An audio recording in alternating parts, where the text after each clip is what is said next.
look, this is going to be an odd link, I know, but I'm just going to have to assume that the director, Paul King, is a massive fan of Peep Show, the British comedy show, because there are like so many cameos from Peep Show actors in this film. I was just really disappointed that this legend didn't turn up. I've accidentally run to Windsor. What? Yeah, I've mistakenly run to Windsor.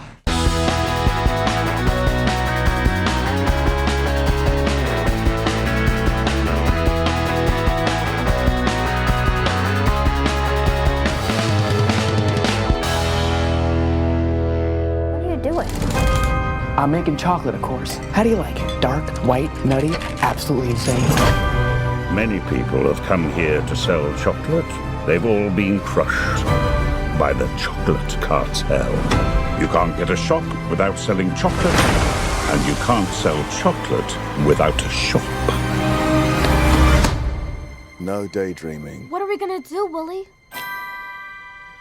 Huh? A double huh? Do you have a pencil and paper? Uh-huh. How's it going, guys? Welcome back to my channel and time for another episode of Luke's Reviews. On today's video, welcome to a world of pure imagination, as Roald Dahl's famous novel is getting a bit of a prequel from the team behind Paddington 1 and 2, Wonka. We all know the legendary Willy Wonka, master chocolatier, owner of the most incredible chocolate factory in the entire world.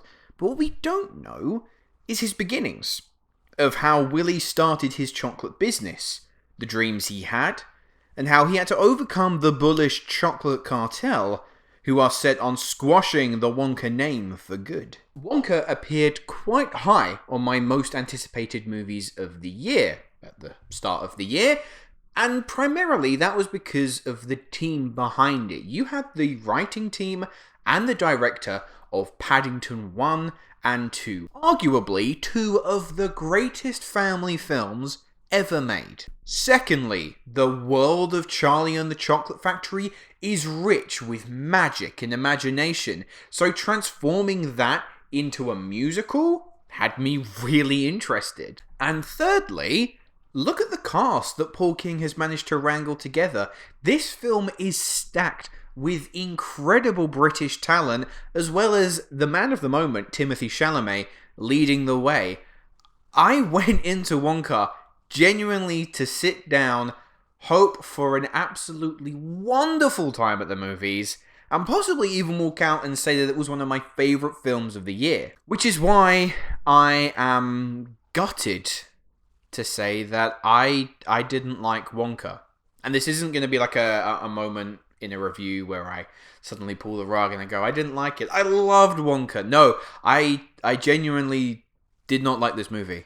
And I'm very, very disappointed about that. I think perhaps the largest flaw and obstacle that I had when it came to Wonka comes down to performances and direction. There's no denying that Roald Dahl's book is incredibly imaginative and also incredibly exaggerated. Because in the 1971 and the 2005 films, the main characters are excessively characterized, and that is the point, to heighten their personality. But with Wonka, that excessive nature, it just strays too far. We go way past cartoonish territory for some of these characters, and we land squarely in the pantomime region. Now, pantomime can work brilliantly on stage. I have never found it successfully translated well onto film, and Wonka, it doesn't succeed in that. The characters, near enough all of them, are so overperformed. You either have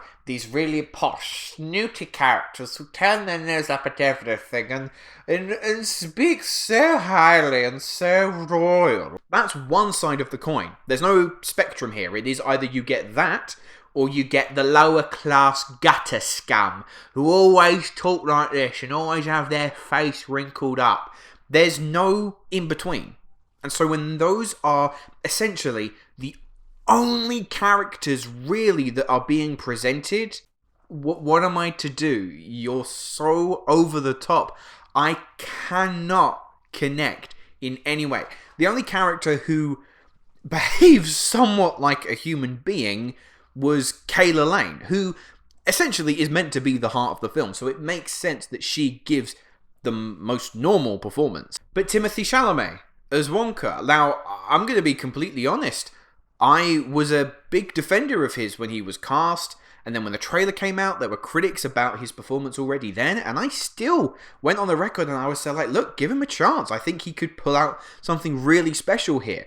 And he has undeniable charisma. But yeah, I didn't like his performance. I didn't think he was the right pick. Like I said, undeniable charisma. He has an amazing screen presence, but he is not Willy Wonka. And I don't think that's necessarily just Chalamet to blame. I think that also has to go onto Paul King, because Wonka in this film is played purely idealistically. He's a magic man who has a dream to fill everyone with cheer, to give them more chocolate. But there is so much more to Wonka than just that. There's a cynicism, a sarcastic and darker edge to where he is totally unpredictable.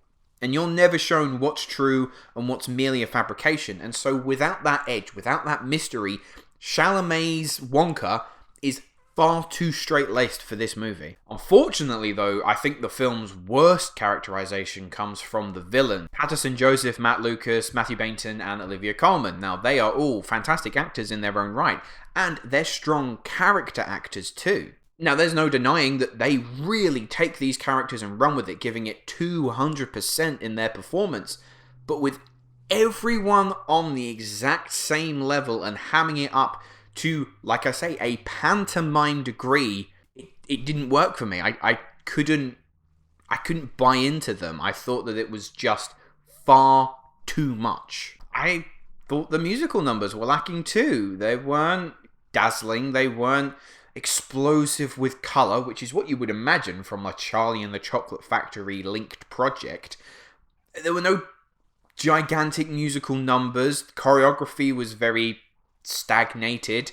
I think partially it comes down to the fact of that if you look at the cast and the crew, no one in the film necessarily has a strong musical theatre related background, and that is definitely the vibe that they were trying to get across. But with no one having that experience and them just trying to do their best attempt at it, it did result in largely stilted and, dare I say, unmemorable songs. Now I know, and it sounds like I am crapping all over this movie, but my demeanor right now is only because I had such high hopes for this, and I am very bitterly disappointed. But that is not to say that this film is an absolute catastrophe. There is lots and lots to take away happy from it. So even though the presentation kind of missed the mark, Wonka's heart is firmly in the right place. There's absolutely no denying that. It has the best of intentions telling its story. It's all about fulfilling your dreams and reveling in your imagination. It's got a very, very strong heart. Plus,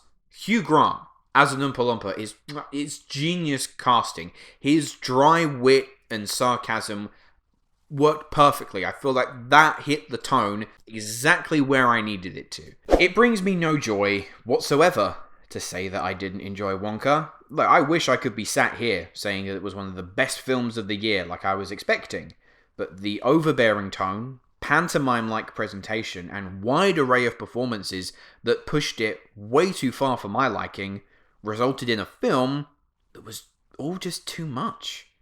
And yet the musical numbers weren't enough.